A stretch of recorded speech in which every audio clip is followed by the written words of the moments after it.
Do you have a more difficult time in leading an NGO than No, it's kind of the same. It's kind of the same. In the NGO, you're volunteers, so you all are there with the same passion. Okay. You know, you'll imagine same that. motivation. Same motivation. You have the same wavelength of things because you want all to make, contribute towards positive change. The half of my life now is in government. Okay. Government. Yeah, half of my life is in government. In government, we have a lot of restrictions. You know, you want to kick out an employee, you can't do that because they have security of tenure. Yep. Okay. Permanent.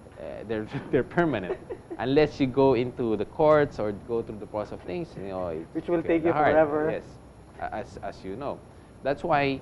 Well, I'm proud to say, in my office, we were able to implement government rationalization diligently, and successfully. We're case 001. Civil service is case 002. Okay.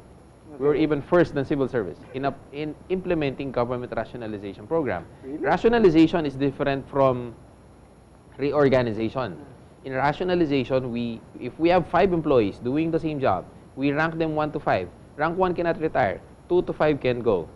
If they don't want to go, they don't want to retire, we will put them in a pool, give them to civil service, and civil service can, scan out the whole bureaucracy and look for agencies who need their expertise. Yeah, that's how they will be placed. Where did you get this idea? It's there. It's in our system. We just have to. Why don't we use it? I mean, no, we are actually right now. Your office is using it. Yes, a lot of offices now are going through that process. They're just waiting for things to be properly approved, and if once their rationalization program is how long will it take to approve that rationalization? Well, it depends on the extent of what you will collapse, what you will merge, what you will create in your office. My fear is if you implement that, I mean, the entire bureaucracy might collapse. No, not really, not really. No. We started with 699 employees when we started rationalization. By the time we finished rationalization and everything is in place, we are down to 161 authorized, but I'm 111 organically filled up. Right. Okay, now this the hardest part before you pause for a commercial break.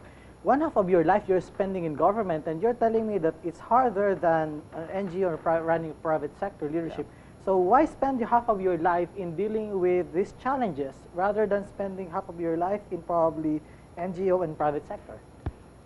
It's because it's the soul of everything.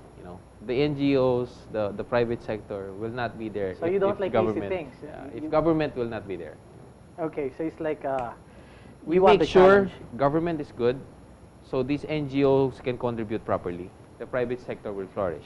Okay, there is a wisdom in there, ladies and gentlemen. You make sure the government's working fine, so that NGO and private sectors can actually do their job. So also. We're going to pause for a commercial break, and when we come back, our top 8 for this week. And we're going to still talk about TRC, that is Cunanan, will still be with us. Stay tuned.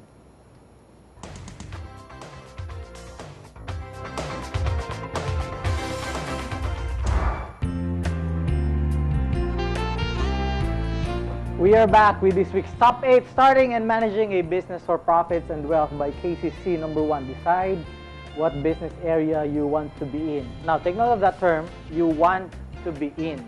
It's not you need to be in.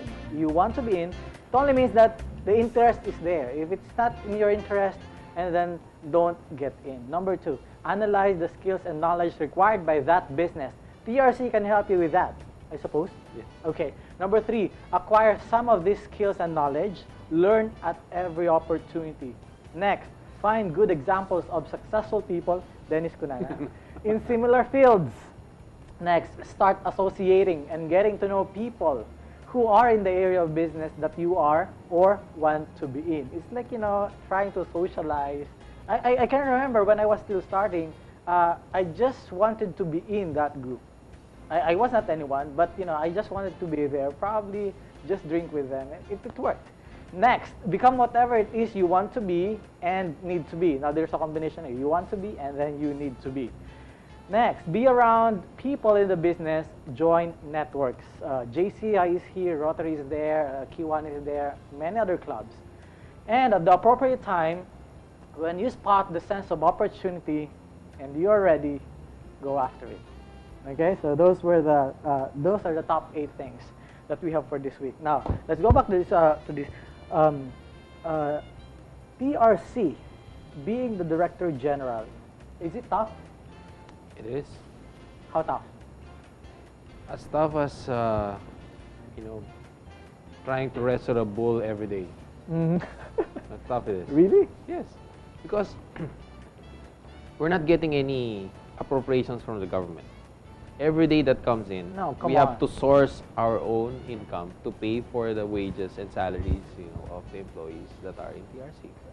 At the Okay. same time, you have to make sure that whatever you do, you effect into changing lives of the people. You need to do business so you can take care of your own team. Yes. And yet you are part of the government. We are a government-owned and controlled corporation. So it's not far from, you know, from my involvement. Okay, okay. How's the politics going in there? Good. Very healthy. You know, if it's not happening and if it's gone, you know, it's a dead society. Right, right. Okay. Yeah, I like that part. So TRC, what do you do really? I mean, as an ordinary citizen, which I don't know if you're going to agree.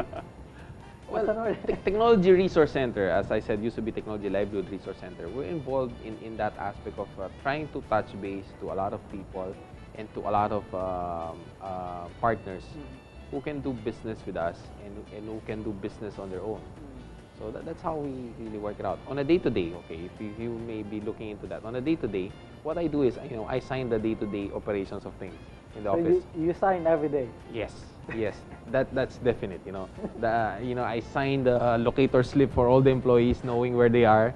I signed the DTRs of all the employees, you know, It's so they get their salary. 111? 111 of them, and then I make sure that all requisitions and vouchers go through my office, making sure that expenditure is properly done, and we spend every last centavo that we earn where it is appropriately required. Right, right. Yeah. Okay. These things. That's interesting. Yes. So at the end of the day, you know, either you have a hazy eyes or you know, or you're really very dizzy. How does Dennis Cunanan distress? I watch TV, you know. Yeah, that's one. I watch the television. Or two, I play with my kids, and then we talk. Three, you know, I sit down and I make sure that in dinner I'll be at the house by dinner if I can. I'll be at the house by dinner and be able to, you know, talk with the kids, the family, what happened the whole day, and it helps me distress, you know. And then watch TV and then fall asleep.